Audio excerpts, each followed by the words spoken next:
prováveis causas do desaparecimento de várias dessas espécies que a gente tinha aqui nessa lista. Então, a gente conseguiu fazer uma associação entre a presença e a ausência desses anfíbios no ambiente e a presença e a ausência desse fungo. E, além disso, quais cepas desse fungo a gente encontrava no ambiente ou não. Então, basicamente, a gente encontrou 2 cepas. Uma delas é esse BD-GPL, que é a cepa mais virulenta. E, assim, a gente conseguiu perceber, por exemplo, que algumas espécies eram tolerantes, resistentes, e conseguiram se reestabelecer, ainda permanecem no ambiente, mesmo com a presença dessa doença. Esse estudo aqui não é meu, mas eu acho muito bacana, e eu acho que é um dos próximos passos do DNA ambiental aí, que vai começar a ser aplicado cada vez mais. De 2022 para cá tem surgido cada vez mais estudos utilizando o DNA ambiental para responder perguntas associadas à genética de populações, à filogeografia, a tentar entender como que as populações se estruturam no ambiente, como que a dispersão delas afetam essa estrutura populacional, todo através de utilizar uma amostra ambiental. Nesse caso, eles utilizaram a amostra de solo, fizeram um book de invertebrados, e eles conseguiram acessar esses padrões associados a diferentes tipos de floresta, principalmente de grupos que a gente chama de dark taxa, tá?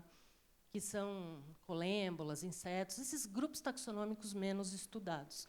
Então, assim, eu acho que o próximo passo do DNA ambiental vai caminhar para cá.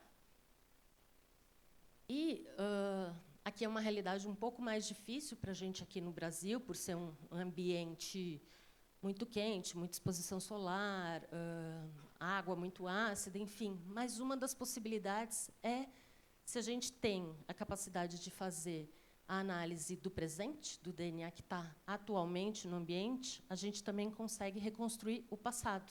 Então, é possível fazer essas perfurações em profundidade do solo e fazer a análise desses vestígios de DNA que permanecem no solo. Aqui a gente tem 2 trabalhos de exemplo. Esse daqui eu acho fantástico. Eles fizeram essas perfurações em lagos de regiões alpinas na França. Então, muito frio, o DNA acaba permanecendo aí. E eles conseguiram reconstruir a história de recolonização no ambiente até 6.000 anos atrás. Então, eles conseguiam ver traços de DNA que vinham provavelmente do pólen de algumas árvores e alguns parasitas de ovinos, de caprinos, e eles conseguiram ver a ocupação humana naquele ambiente e que tipo de agricultura, ou, enfim, de pecuária que eles instalaram ali ao longo do tempo. E aqui é um exemplo utilizando dieta de fósseis. Então, eles encontram fósseis, conseguem recuperar algum conteúdo estomacal e fazer a análise da dieta e até mesmo entender o que tinha naquele ambiente há 20, 30 mil anos atrás. Aqui não tem exatamente a ver com DNA ambiental, mas é uma historinha que eu gostaria de contar para chegar num último slide que eu acho muito importante. Então, como foi falado na palestra anterior, é meio que chovendo molhado, mas falar toda essa história de que a gente tem perdido a biodiversidade numa velocidade muito maior do que a gente é capaz de descrever as espécies. E aí, numa tentativa de acelerar esse conhecimento, foi feita uma competição chamada X-Prize Rainforest, começou em 2019, terminou no ano passado, foram 5 anos de competição. Eu fiz parte, algumas pessoas aqui fizeram parte de um time brasileiro chamado Brazilian Team. Já para contar o final, antes de tudo, a gente ficou em 3º lugar. E, basicamente, o objetivo da competição era monitorar uma área de 10 hectares. Eram 10 hectares? Agora eu não lembro. Não, 100 hectares. Eram 100 hectares de floresta tropical, mas a gente não podia entrar na área para fazer nenhuma coleta. Tudo tinha que ser feito de forma autônoma, através de robótica. Então, a gente tinha 24 horas para fazer coleta do que a gente quisesse. De amostra de DNA ambiental, de som, de imagens, de vídeo, o que a gente quisesse. E mais 48 horas para analisar esses dados e entregar um relatório lá no final com a lista de espécies. O foco eram plantas e animais. e como que a população local poderia se beneficiar das tecnologias que a gente desenvolveu ou daquelas espécies que a gente tinha detectado ali. E esses daqui são os resultados do Brazilian Team. A final foi na Amazônia.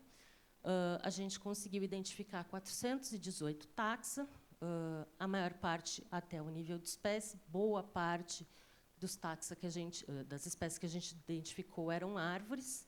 Aqui tem todos os pontos de coleta nessa área de 100 hectares, mas é nessa figura aqui que eu quero chegar. E é onde eu encerro a minha palestra, que é, vocês conseguem ver, cada uma desses círculos laranja representam um tipo de tecnologia que a gente utilizou. E os círculos pequenininhos em azul são as taxas que a gente identificou. E vocês percebem que tem pouquíssimos taxas que foram identificados por mais do que uma metodologia. O que isso mostra? Que as metodologias são complementares. Não existe uma bala de prata. Não existe uma única metodologia, uma única abordagem, um único método que consiga responder todas as perguntas. A gente precisa lançar mão de diferentes conhecimentos e justamente dessa união de esforços e de pessoas conversando para conseguir fazer uma construção minimamente razoável a respeito da biodiversidade que se tem no local. É óbvio que a gente passou uma situação limite, 24 horas de coleta, enfim, mas aqui a gente consegue mostrar para vocês que é preciso essa integração de diferentes conhecimentos de diferentes áreas para a gente chegar numa resposta com um pouco mais de profundidade, digamos assim. É isso. Obrigada.